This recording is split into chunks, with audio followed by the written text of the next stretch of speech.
Wednesday morning on a holiday weekend. So let's go into worship together by sounding that universal tone, Om, the home of Om, 3 times.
We just thank you.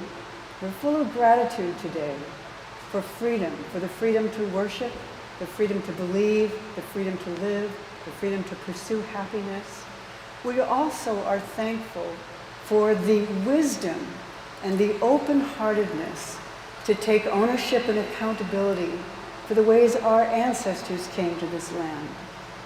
That we can have hearts that break with the hearts of the people who were living here when we came, that we have hearts that are willing to forgive ourselves and to make amends to the people whose lands we co-opted. And so I just ask us now to take full responsibility and accountability. It wasn't us, but it was in our lineage. And it wasn't them, it was in their lineage. And so we know that all things work together for good, but let us be responsible and accountable and open-hearted for the things that are ours to heal and make amends and reparations and gratitude. And so it is.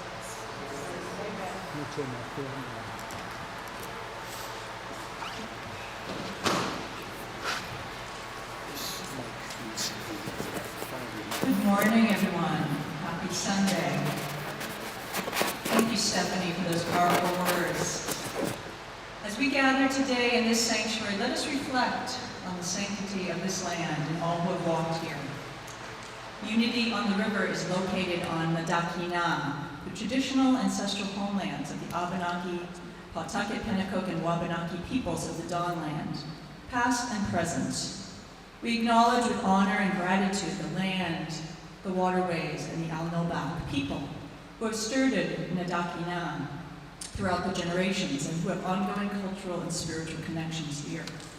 We make this acknowledgement aware of continual violations of lands, waters, and sacred sites in the Dakina and other indigenous homelands. We also recognize that this statement is insufficient to rectify the historical and ongoing impacts of American colonization. As we commemorate and celebrate this Independence Day, I invite you all to reflect on its deeper meaning and what the independence of the American nation may symbolize for Indigenous and peoples of color, past and present. The independence gained by America came at a cost to the lives, liberties, lands of Native and enslaved peoples. I would like to share a few words delivered in 1836 by William Appice, a Pequot Methodist minister, who declared that the 4th of July for Native people is a day of mourning. Appice reflected on the seminal struggle for New England tribes to maintain their spirituality, sovereignty, and independence from colonial control. Speaking of Pometacomet's resistance, or King Philip's War, a century before the American Revolution, he referenced Wampanoag leader Pometacomet, or King Philip, leader of his revolution, appealing to Americans' patriotism to have sympathy with Native people's desire for their own freedoms. Quote, "I appeal to the lovers of liberty, and as the immortal Washington lives, endeared and engraven on the hearts of every white in America, never to be forgotten in time, even such is the immortal Philip honored, as held in memory by the degraded but yet grateful descendants who appreciate his character. So will every patriot, especially in this enlightened age, respect the rude yet all-accomplished son of the forest that died a martyr to his cause, though unsuccessful, yet as glorious as the American Revolution. Justice and humanity for the remaining few prompt me to vindicate the character of him who yet lives in the hearts, and if possible, melt the prejudice that exists in the hearts of those who are in possession of his soil. Where then shall we place the hero of the wilderness?" End quote. So this 4th of July, instead of only celebrating independence, let us meditate on an alternative ideal of interdependence based on metaphysical unity principles. This week is the principle of power. Can we grant the hero of the wilderness that Appice spoke of a place of honor and power right here within our hearts and minds and spirits as we reclaim our individual and collective higher power and freedom to bravely face our past and trailblaze a new path forward, interdependently, so that we all may have greater opportunity to share in the cherished ideals of life, liberty, and the pursuit of happiness so many of us are privileged to enjoy. We all have the spiritual power to be that voice in the wilderness, to create positive change in ourselves and our communities, and to choose to stand up for the truth, which opens a path forward for justice, healing, and to melt any prejudice that exists in our hearts of we who are in possession of the soil. Together, truly centered in love, we can joyously co-create a world of oneness, peace, and harmony. Amen and aho.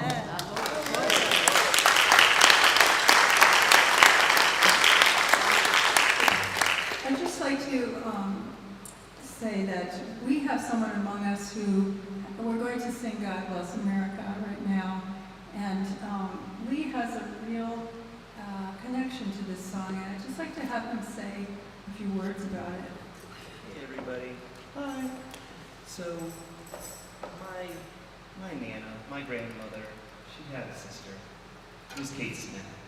She sang God Bless America early on, and that song was written by a guy named Irving Berlin. She came to Irving with a dream, and she had this phrase, God Bless America, in a dream. And he had a tune already he was working out, and it came together in about 5 minutes. And they made an agreement that she was the only one that was allowed to sing it for about the first 30 years. She was known as the First Lady of Radio. She had the first telethon, raising money in World War II for bonds. She raised $100 million in 1942 money. And she was a real patriot. And she was known as the songbird of the South as she went all around the country and all around the world singing God Bless America. And so this song's always had a really special place in my heart. And I'm really excited that we're singing it here today.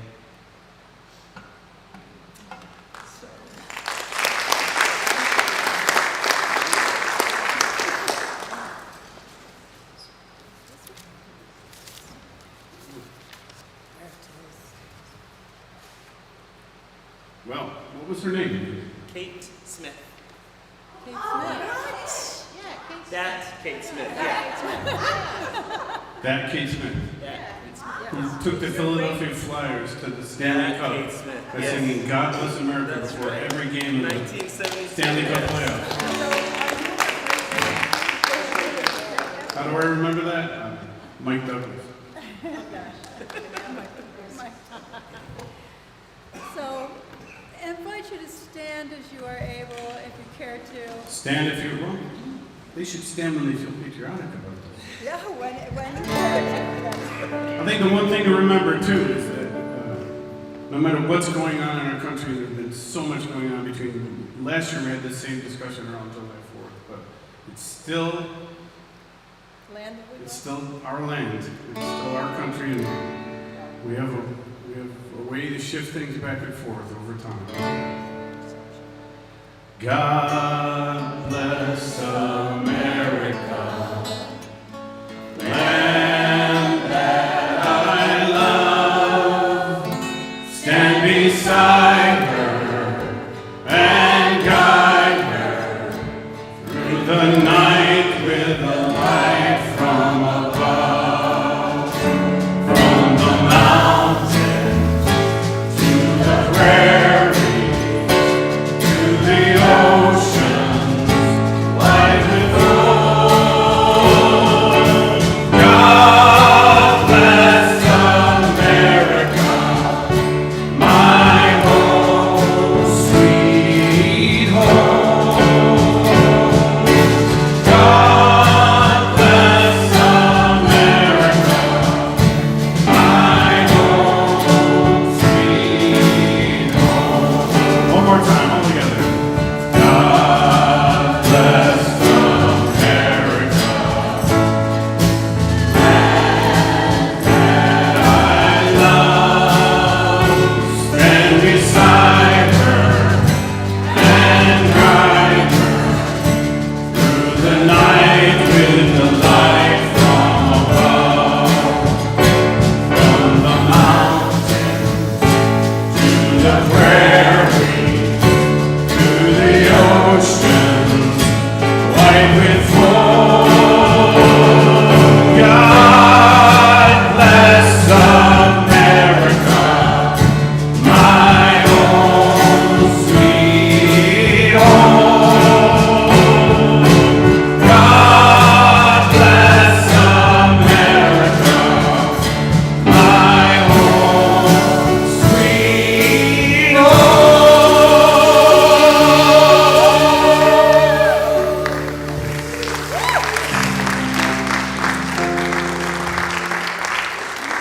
Now into this beautiful, sweet hymn that some of you may remember, For the Beauty of the Earth.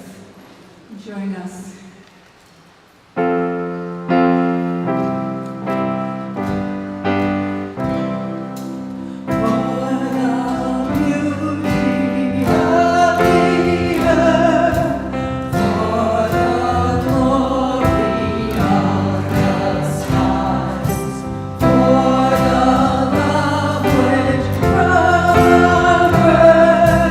Over and above.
Lynn Taylor at the piano. Thank you.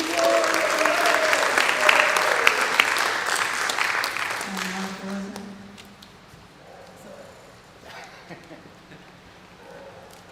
Hi, everybody. You know my name, right? Okay. Welcome to Unity on the River. We are an exclusive spiritual community where we honor all paths to God. We are an exclusive, inclusive. Didn't I say inclusive? Inclusive. Everybody does that, right? Of course, went into it. No. So we are an inclusive spiritual community where we honor all paths to God.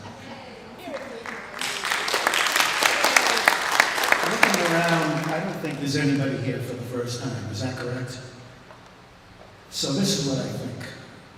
I think over the next few weeks, months, anybody who can think of a friend, a colleague, or a spiritual journeyer who isn't familiar with Unity might get an invitation to come and try us out. How's that for an idea? Good idea. So let's say hello to the live streamers. Of course, you can watch live on Facebook and YouTube today, as well as all past services. And so now we're going to do the following. Unity is a center of celebration, transformation, inspiration, spirit-centeredness, oneness, and joy. Please hold these truths in your heart as we say our mission and vision statements. We are a vibrant spiritual community that celebrates the presence in all and awakens humanity to its divinity. Our vision? Centered in love, we joyously co-create A world of oneness, peace, and harmony. A vision for our new spiritual leader? The spiritual leader of Unity on the River is a heart-centered, inspired teacher and mentor who lovingly embodies the highest and most joyful vision for Unity on the River and the world. We know that this vision is already established in the divine mind. We pray that we as a congregation can embody the vision we have set forth. We must be the vision we want to see. Today, our beloved speaker is Stephanie Roy with her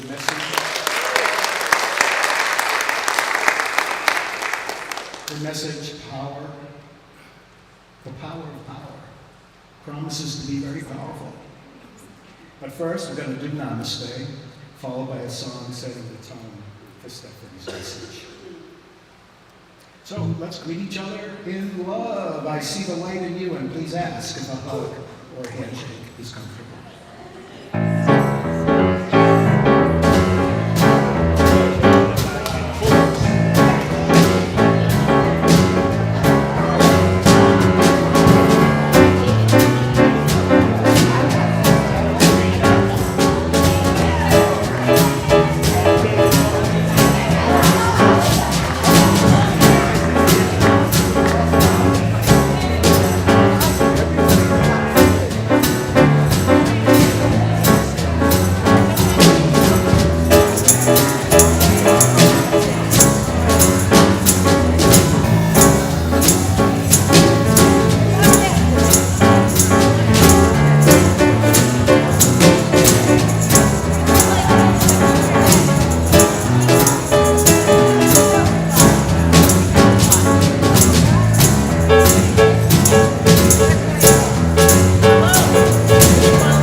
Oh, we love to love on each other, don't we? So I'm going to introduce Lynn Taylor, and when we were thinking about power, we thought, what is power, and how do we hold it in our hearts as the love of God? So Lynn brought this song, and we arranged it together, and just like to have you open your hearts to this song as holding the power of God within strongly. Gonna keep on moving forward. Keep on moving forward. Keep on moving forward. Never turning back, never turning back. Gonna keep on walking proudly, keep on walking proudly, keep on walking proudly, never turning back, never turning back. Gonna keep on loving boldly, gonna keep on loving boldly, gonna keep on loving boldly, never turning back, never turning back. Gonna keep on shining brightly, gonna keep on shining brightly, gonna keep on shining brightly, never turning back, never turning back. Gonna trust in God completely, gonna trust in God completely, gonna trust in God completely, never turning back, never turning back. Together. Gonna trust in God completely, gonna trust in God completely, gonna trust in God completely, never turning back, never turning back, never turning back, never turning back, never turning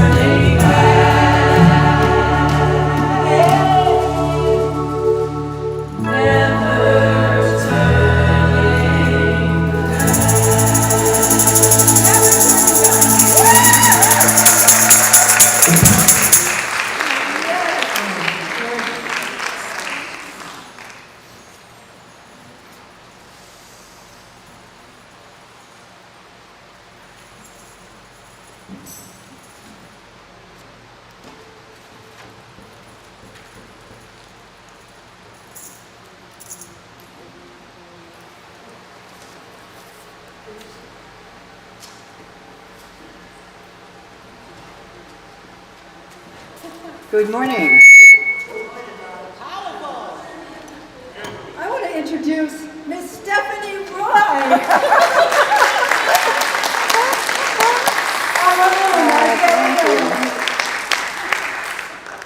Wow. Good morning. So take a breath with me. Oh.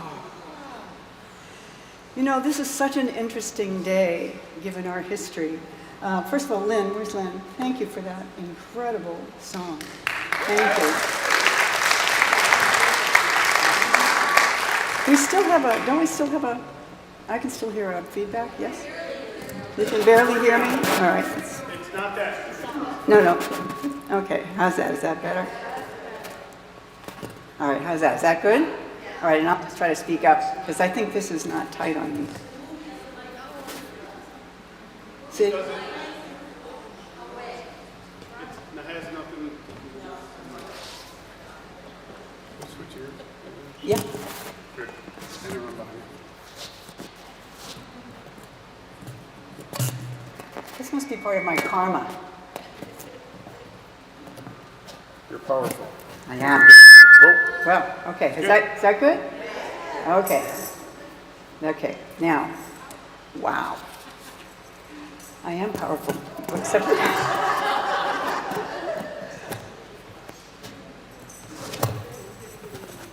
how's that? I seem to be the main person who has trouble with the sound things. And it could be that I am powerful and like I'm, sending out electromagnetic things. But what I wanted to say about Independence Day is the irony to me is that our ancestors, if you're white and you're European, your ancestors left here in pursuit of freedom, financially, politically, and spiritually. And then we did what we often do, which was we came here and we became the very things that we were running from. They say that you end up wounding with the sword with which you were wounded. Okay? But what that brings to my mind is this always moving forward, always evolution of human consciousness. And it lands like this to me. I mean, I hear Pia Melody saying, children blame, adults problem solve. Atom consciousness is, don't blame me. The woman you gave me, she gave me the fruit, it's not my fault, don't blame me. That's atom consciousness. Christ consciousness, blame me for everything. That's where we're headed. We're headed to where, yes, we'll take it on. Yes, that there's a power in being an adult, right? There's a power in being responsible. So the definition of power, one of my favorite definitions of power, came from Martin Luther King Jr. He said, power is the ability to affect change and achieve purpose. So I want to bring up a couple of things today to talk about where our power is. So I first want to talk about the power of our story. Do we have that little? We don't need it, but I'm going to put up the same diagram, lest you think that Mark made a mistake. The same diagram that I often use for things, but it's the one that I used. Okay? So one is the power of our story. The story, the narrative that we have about anything going on in the world. I mean, instead of life there, it could just be the world. It could be reality. But the power of our story will absolutely drive what we're feeling. And again, what we're thinking and what we're feeling comprises our experience of whatever is on the other side of the line. So don't underestimate the power of story. And one of my favorite examples of this is being at the airport. And if you've ever been at the airport waiting for your gate, and then it comes up that your flight is canceled. One group of people go immediately over to the desk and start, this is not right, how can you do this to us? And they're arguing and complaining. Another group of people right on their phones just making new plans. And another group of people just head for Dunkin' Donuts. So one story is, it's time to, blame. And one story is it's time to problem solve. And one story is it's time to make the donuts, right? The exact same thing is happening on the other side of the line. The plane got canceled. That's the reality. That just happened. It's not good, it's not bad, it's not right, or it's not wrong, it just happened. And so I want to really invite you to notice what your story is. Not only your story about what's going on in the world, I want you to really pay attention to the story that you have going on the inside about who you are and about yourself. Because that narrative will absolutely disempower you or empower you. It'll shut down the flow or it'll open the flow. The second thing that I want to bring our attention to is everybody got their magnifying glasses? Is there anybody who doesn't have a magnifying glass? I love this illustration. Now listen, these just happen to have lights on them, but they didn't have to. I was really looking for a yeah. So if you don't have one, put your hand up and somebody will bring you one. Oh, we're supposed to have one. Yeah, everybody should have one. Okay. I came in early. That's okay. Could you speak in your Okay.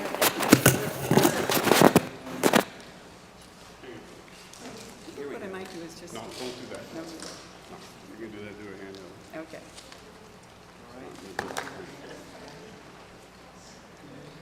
For some reason, it's flopping down.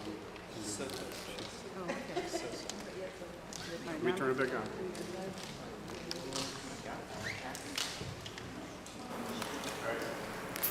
Okay, is that better? All right, I'm going to try not to move now. Well, that's awesome.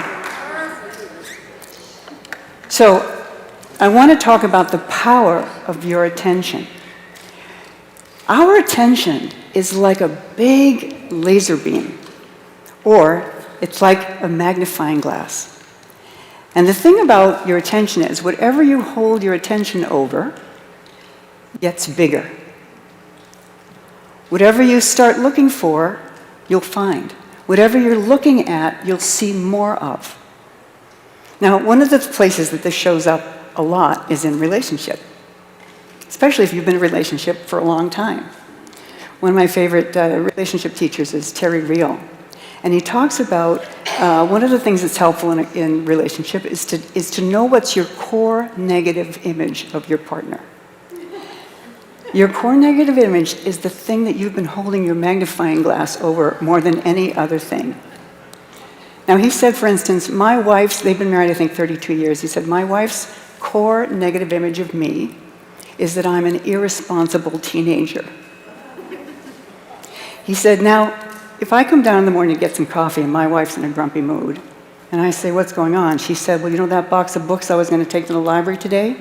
I left them by the car. You left the garage door open. It rained last night. All the books are soaked. He said, now, if I start to defend myself and explain how it wasn't, she should have shut the door, or she shouldn't have left them right by the door, blah, blah, blah. He said, all I'm doing is reinforcing her core negative image.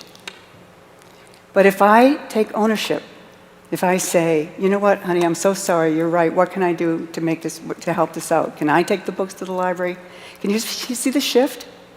Okay? So now he got off the hook because what did he do? He did what we need to do as a country too, which is he took responsibility and ownership. He didn't try to defend himself or push off the blame on somebody else. He said, yep, I'll take on the blame. That's Christ consciousness. What did I do? Okay? So if you know that what your attention is on is going to get bigger, that makes you very powerful. Because who's holding the magnifying glass? That would be you. Who decides what it's held over? That would be you. That would be me. So I want us to really be aware, and that's why I wanted you to take these. I was glad that it was something that you might slip in your purse or in your pocket so that you can use it for later on. But as a constant reminder that whatever you put your attention on, it'll get bigger. Now that works positively and negatively, right? We know how it works negatively.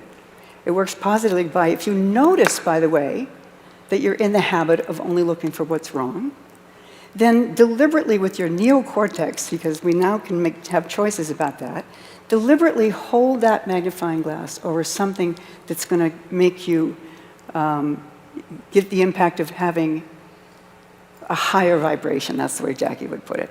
So that you're not in this kind of place of judgment. Because you've heard me say this a million times, you'll probably hear me say it a million more. The main thing that gets in the way of our loving each other, and I think love is actually the most powerful thing, but the main thing that gets in the way of our loving each other is our judgments of each other. And by the way, It could be because we are, it's part of our evolutionary survival skill. But brain science, the research today around neuroscience is that we have a negativity bias in the brain. Sometimes it's called the reptilian brain. I do like this because that's like the brain stem, the limbic brain, and then the neocortex like that. That's the best way. So that limbic brain, which keeps your heart going, your lungs breathing, that reptilian brain has a bias toward negativity. Now, the reason that that's true is there was a time when we were in the food chain, right? Remember that? That we used to be in the food chain. So if two cavemen are walking down the street, walking down the path, and the bushes start to rattle in the distance, and one of them gets his spear ready, the other one's like, "Oh, Harold, you're so negative. You're always thinking something terrible is going to happen." Probably Harold's genes are still in the gene pool. Because we used to have to look out for, survival for what was going wrong, okay? But we're not there anymore. We're not in the food chain, and we actually have choice about where we put our attention and what we focus on. So if you find yourself, feeling badly, ask yourself, what story am I running? What am I holding this magnifying glass over? And then this is where power is. Power is agency. It's the ability to affect change. Then deliberately, consciously, put your magnifying glass over something better. Sing a praise song. Think about, actually I remember a story from Deepak Chopra. He said, and this was long after he was famous, he went back to India and he decided he was going to shave his head and just spend a year as a monk. So they were on this long trek, orange robe, bald head, rice bowl, and he said to his head monk, he said, "My left foot is hurting." And the head monk said, "Is your right foot hurting?" He said, "No." He said, "Well, then pay attention to your right foot." I mean, just like that. Usually we have something going wrong physically, all our attention goes there. But if you've done everything you can do, then you can deliberately put your attention someplace else. Okay? So, keep your magnifying glass and remember that. And that actually brings me to one of the things that I think is the most powerful power of all.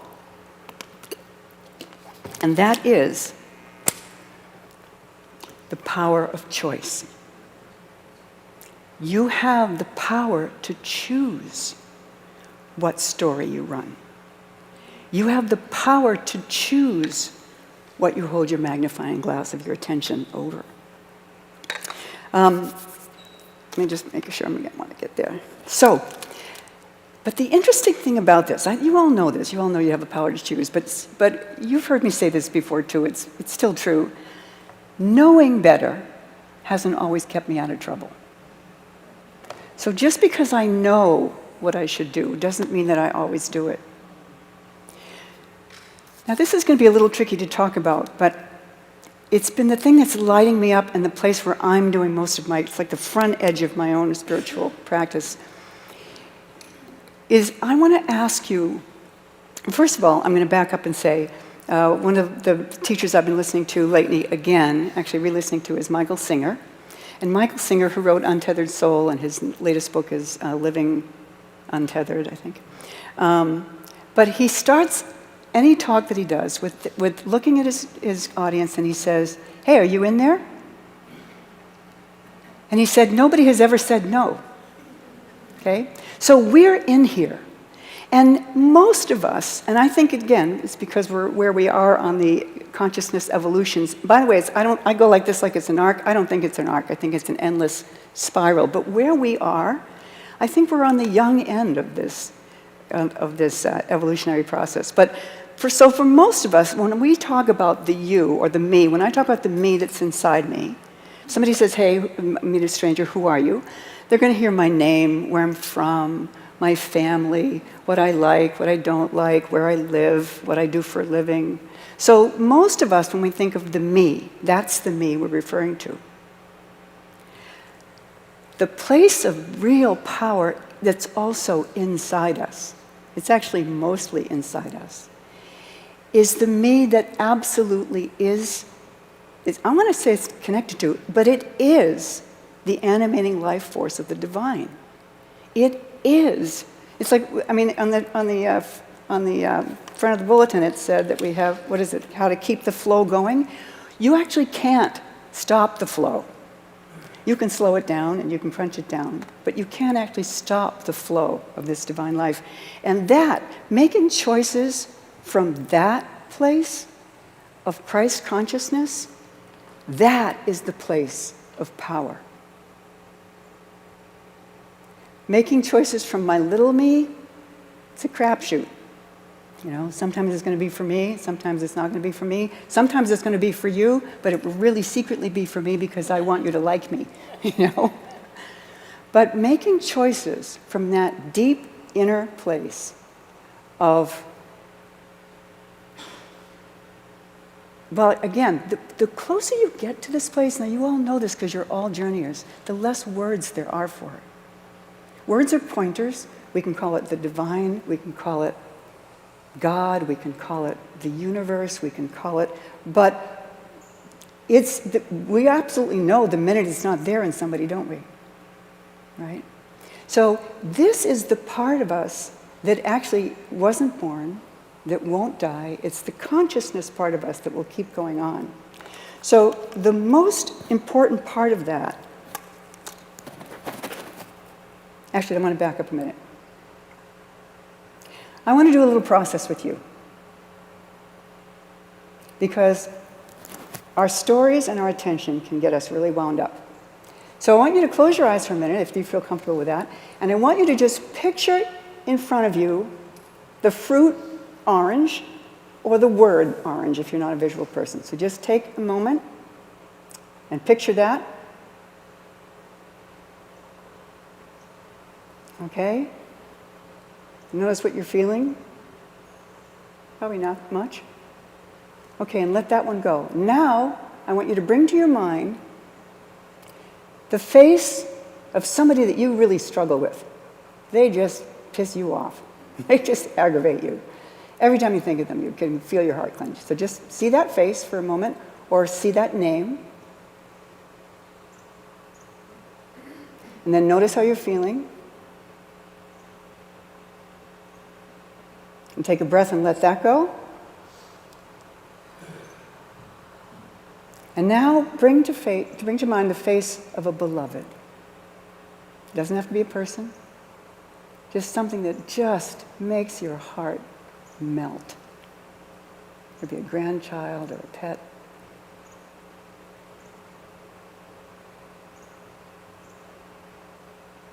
Okay. And take a breath. And open your eyes. What we just did, by the way, was there anybody who did not see an orange? Is there anybody who didn't have a face come for somebody you're struggling with?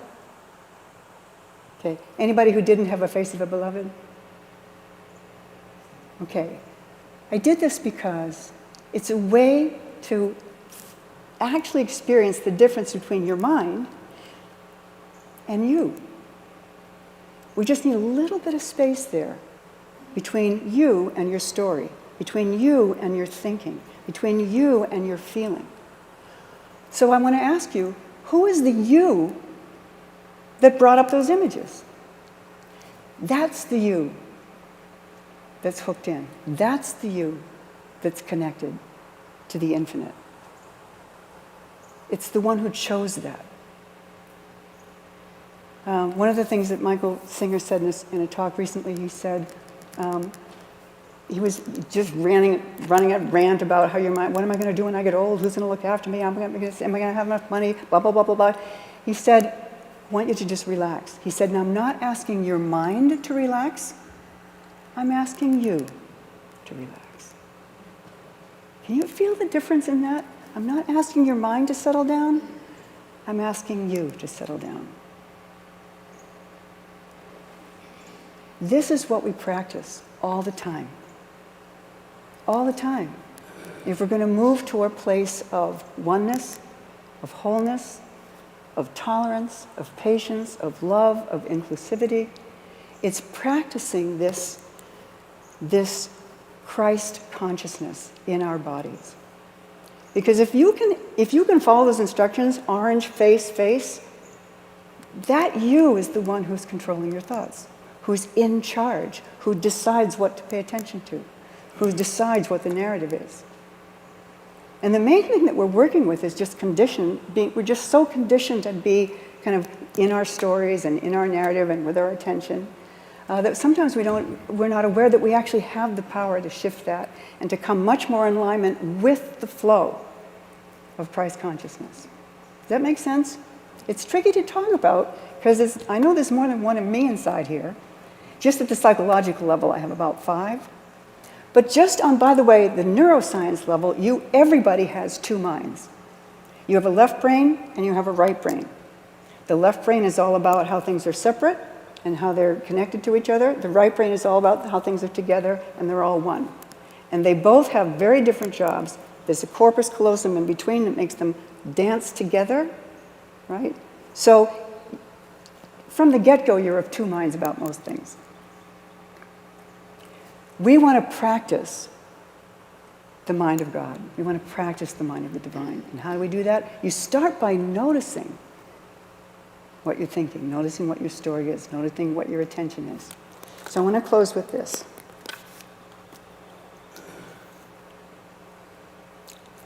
You're not your mind, you're not your emotions. I asked for this particular song.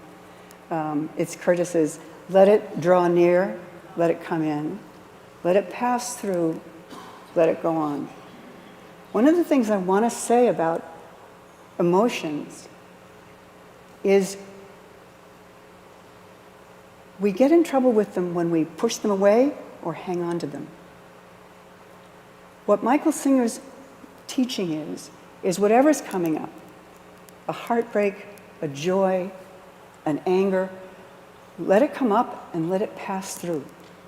Just have it, breathe. Your body knows how to do all your emotions. In fact, you wouldn't have emotions if you didn't have a body. Okay? So that's the meditation we're going to go into.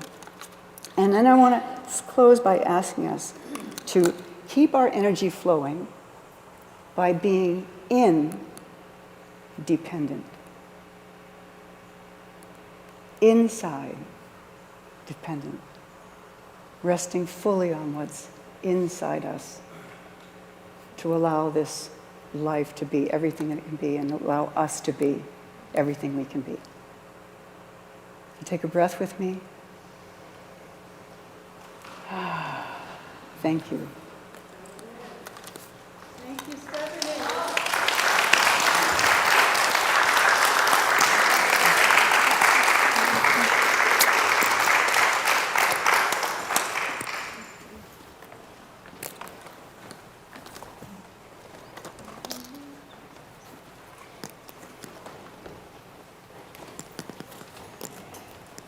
So we come into meditation, Just removing everything from our lives.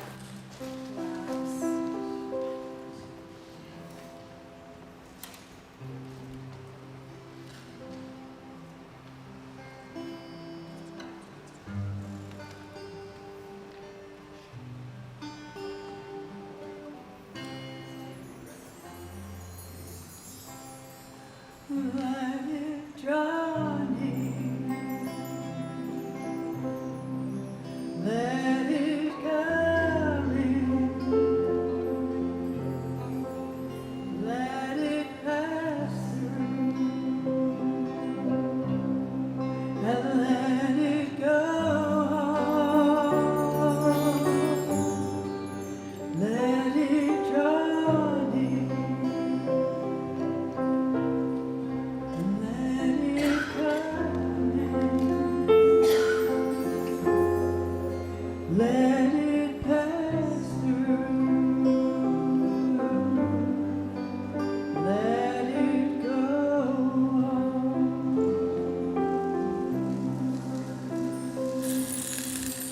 Just feeling the breath in your body now. Feeling it come in. Feeling it go out.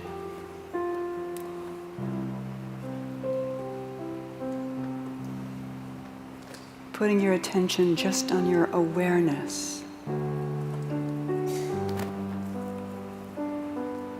Whatever is going on in your life today, notice your story.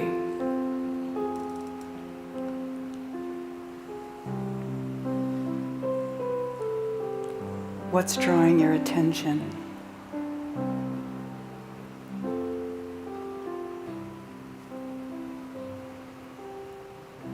Whatever you see, whatever you notice, be kind, be gentle. Know that we're all learning, we're all growing.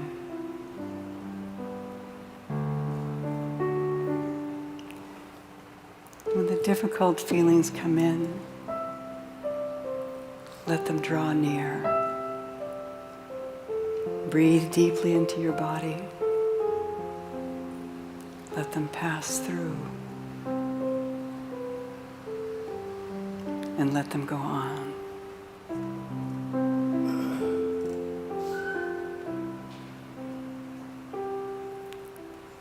Coming now into the silence.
Back now to your breath. Let come to mind and to heart anyone for whom you would like prayer. Just softly speaking their names aloud.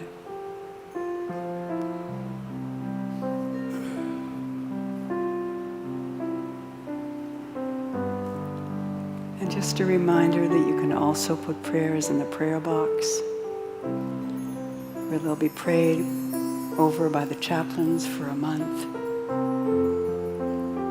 and then sent to Silent Unity for another month. So join us now as we sing again, Let It Draw Near.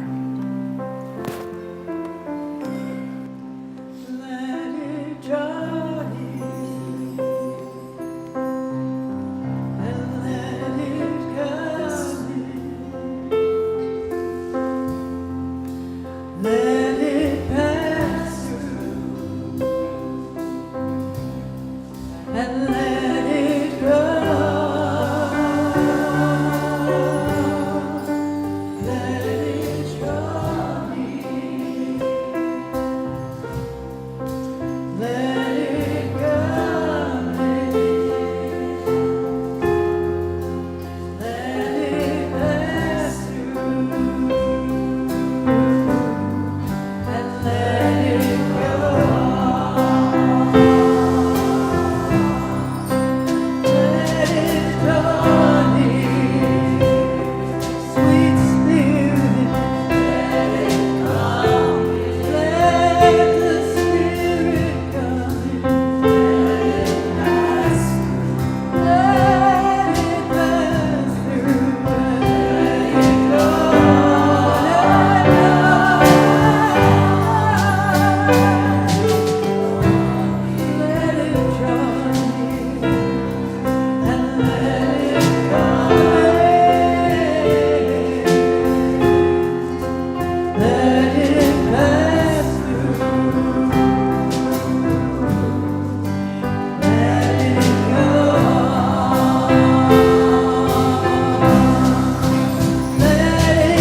So I want to remind us that we have fellowship after service, and we have some guests. We have Christina Malpica, who's been joining us, and we also have, of course, our beloved Steve Chigueras on drums, and Mike Bruin on bass, and of course, Lynn Taylor on piano. Lynn, thank you. I hear tell that there's going to be a special guest appearance by Miss Lisa Plumley on harp.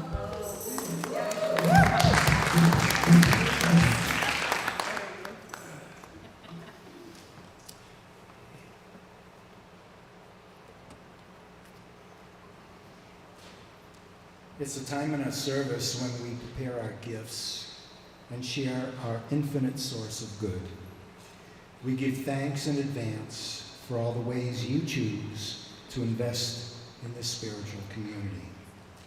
Positive spiritual energy flows through our minds, hearts, and hands, prospering all that we do. Let's breathe in our energy of abundance as we affirm together. Divine love, as me, blesses and multiplies all that I am, all that I have, all that I give, and all that I receive.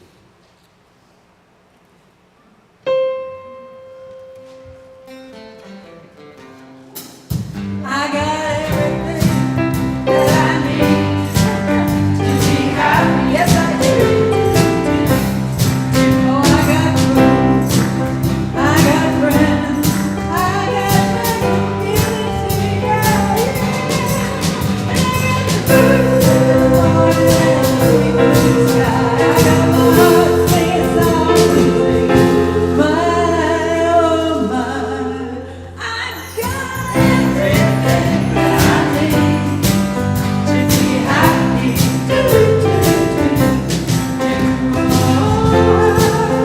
I've got nothing, and I know I have to and I'm not grateful for all that. What good is money? What good is wealth? I got everything that I need to be happy. I got love, I got laughter, I got what's left of my memory, and I got the piano and the beautiful choir in my ear, and Stephanie, all of you, and this beautiful summer day, and all of us together. Aren't we just the greatest? Yeah. I got everything that I need. I got everything that I need. I got everything that I need to be happy.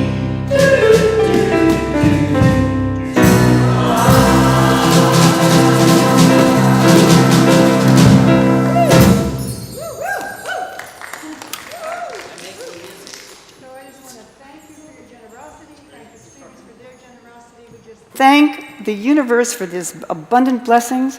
We see it magnified, pouring out, flowing out to all the places that are in need, and just blessing any place these gifts and this generous offerings, any place that they go, we just see it magnified for good. And so it is. Amen.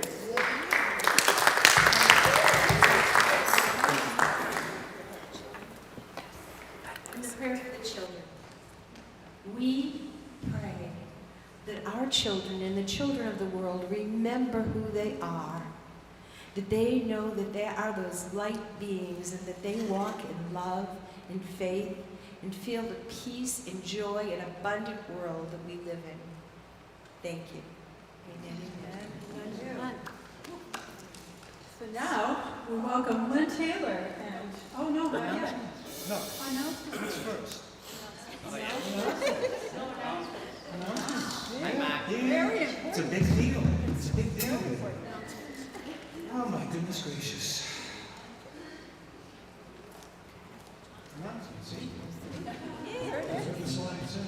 First of all, we need to thank again for slowly transforming this beautiful synagogue into a unity church.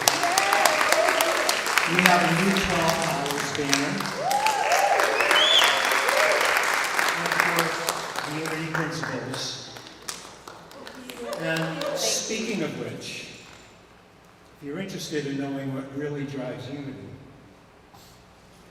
Amy Jocelyn is going to be doing a class. And, you know, at the center of the Unity spiritual path are the principles and the 12 powers. Amy's doing an 8-week course on the 12 powers of unity, and a fun exploration, so your spiritual path will be strengthened with the wisdom of these teachings.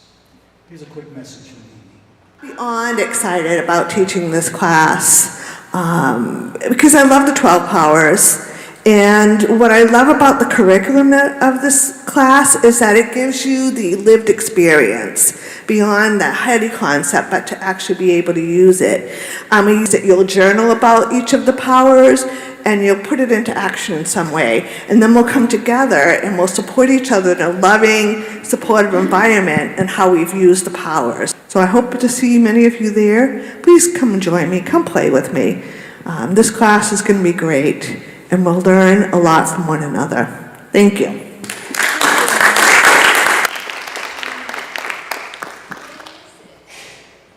It starts July 12th. All the info's on the website.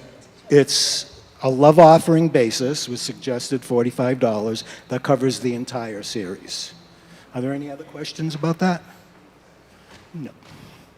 Okay, so on July 16th, Michelle Malou, did I say that right? Malou? All right, whatever. And, and David Watt are hosting our second annual summertime gathering celebration. What's better than fun and faith? And there are a few questions because I get them all the time. They are providing, or somebody is, grilled veggie burgers, hamburgers, and bratwurst. And paper products? You don't have to bring those. What about beverages? No alcohol. Wine is okay. Beer? All right, I don't know. We used to have a rule against that when, in the old days. All right, so anyways, I'm sorry I brought it up. So we need to know how many, what? I was just going to say.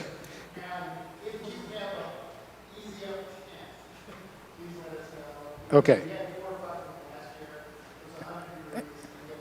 We need easy up tents, and we do need to know how many people are coming so we have enough stuff. And please send an email to info@unityontheriver.org. So far, I've received 6 or 7 RSVPs. Well, yeah, in addition to them, you should bring something to share, because they're providing the basic protein. And what? Speak in the mic, okay.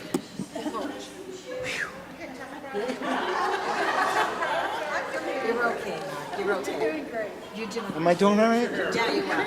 Let's make this quick. October 1st, we need new volunteers for hospitality. If you like hospitality, it ain't going to happen unless 4 people maybe sign up to be volunteers to continue that wonderful tradition that we enjoy. But October 1st is the date that we're transitioning to a new team, whoever they are, and we don't know who they are. So, But we know they're there. we know they're there somewhere. They might be at a different church. I don't know. Do we have any chaplains today? 1, 2. Okay, Mark and Lynette. Thank you. Next week, we have Denise DeSimone. She's going to bless us with the power. Oh, I have it differently. Nobody told me. Okay, it's Shipley on which power? Imagination. Somebody call Denise, tell her she's not coming. Are we having bookstore today, Stan? No bookstore today. Oh my gosh. Okay. See you after the service downstairs. Take care.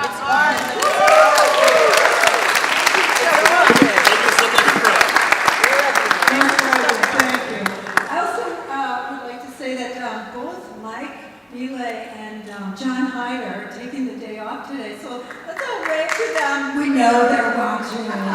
It's a great thing.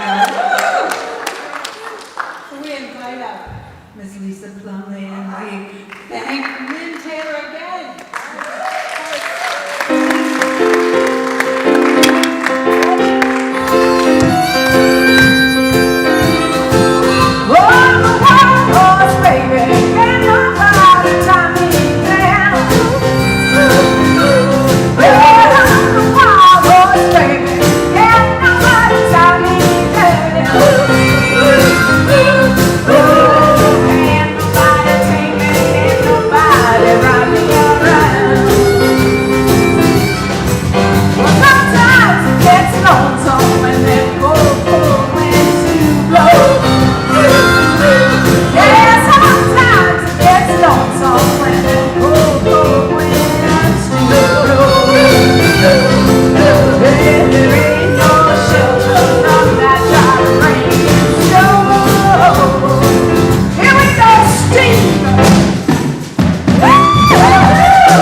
Yeah. Let there be peace on earth. We know there already is. And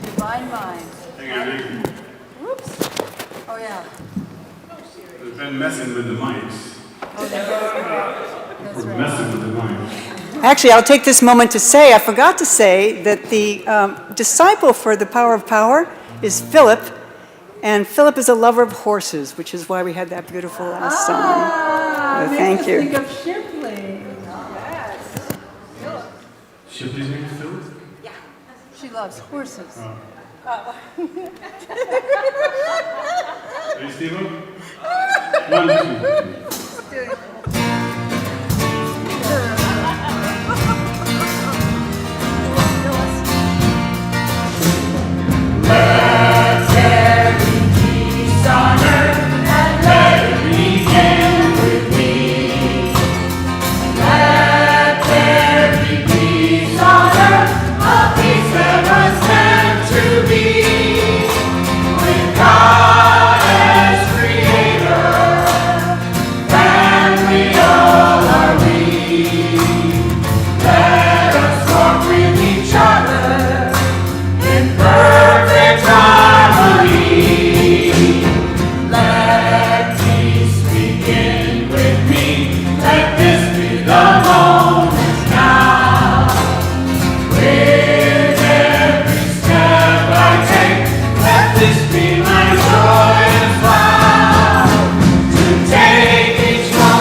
Surrounds us. We are the light of God. The love of God enfolds us. We are the love of God. The power of God protects us. We are the power of God. And the presence of God watches over us. We are the presence of God. Wherever we are, God is, and all is well, and we are richly blessed.